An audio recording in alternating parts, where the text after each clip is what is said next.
गंगाबाई दहन घाट के पास स्थित विसावा आश्रम स्थान की है, जहां सूरज शंकर मेश्राम नामक व्यक्ति रहकर सफाई का काम करता था और भिक्षा मांगकर जीवन स्थापन करता था। वही आरोपी देवराज भजनलाल यादव, जो मूल रूप से मध्य प्रदेश के छिंदवाड़ा जिले का रहने वाला है, वह भी इलाके में रहकर भिक्षा मांगता था। 25 अक्टूबर की रात दोनों के बीच किसी बात को लेकर विवाद हुआ, जो देखते ही देखते हिंसक झगड़े में बदल गया। इसी दौरान आरोपी देवराज ने लोहे के डंडे से सूरज मेश्राम के सिर पर हमला कर दिया। गंभीर रूप से घायल सूरज को उपचार के लिए में अस्पताल में भर्ती कराया गया, लेकिन इलाज के दौरान 30 अक्टूबर को डॉक्टर ने उन्हें मृत घोषित कर दिया। कोतवाली पुलिस उप निरीक्षक माने ने मार्गदर्शन में आरोपी देवराज यादव के खिलाफ भारतीय दंड संहिता की धारा 103 के तहत अपराध दर्ज कर उसे गिरफ्तार किया है। त्यांचा गंगाबाई घाट या ठिकाणी 25 तारखेला वाद झाला होता आणि त्यातून आरोपी देवराज यादव यांनी त्यावेळेस जो झाडू असतो त्या झाडूच्या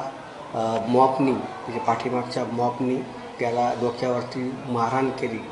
तर त्यावेळेस मारहाण केल्यानंतर जो मयत सूरज मेश्राम हा डोक्याला मारण असल्यामुळं जबाबदारीच्या स्थितीत नव्हता, तर त्याला न्यू हॉस्पिटलमध्ये ॲडमिट केलं। उपचारादरम्यान तो मयत झाला 31 तारखेच्या दरम्यान, आणि मयत झाल्यानंतर त्याच्यावरती चौकशी केल्यानंतर काही प्रत्यक्षदर्शी पुरावे आम्हाला प्राप्त झाले। त्या पुराव्याच्या आधारे आम्हाला असं निदर्शनास आलं की आरोपी देवराज यांनीच झाडूच्या मॉबने त्याला मारलेला आहे।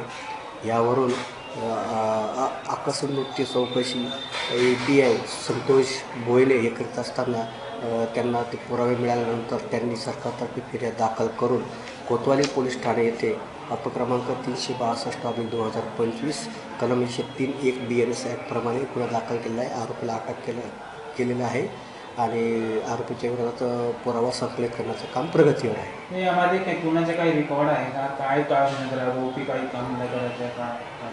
आरोपी जे आहे ते रस्त्यावरतीच थोडासा कचरा वेचणे, भंगार गोळा करणे, भीक मागणे या प्रकारचे दोघे काम करत होते आणि रस्त्यावरतीच त्यांचं राहण्याचं निवासाचं ठिकाण होतं आणि त्या परिस्थितीमध्येच त्यांनी दारू पिण्याच्या सवयीचे होते आणि त्यातूनच ती घटना घडलेली आहे।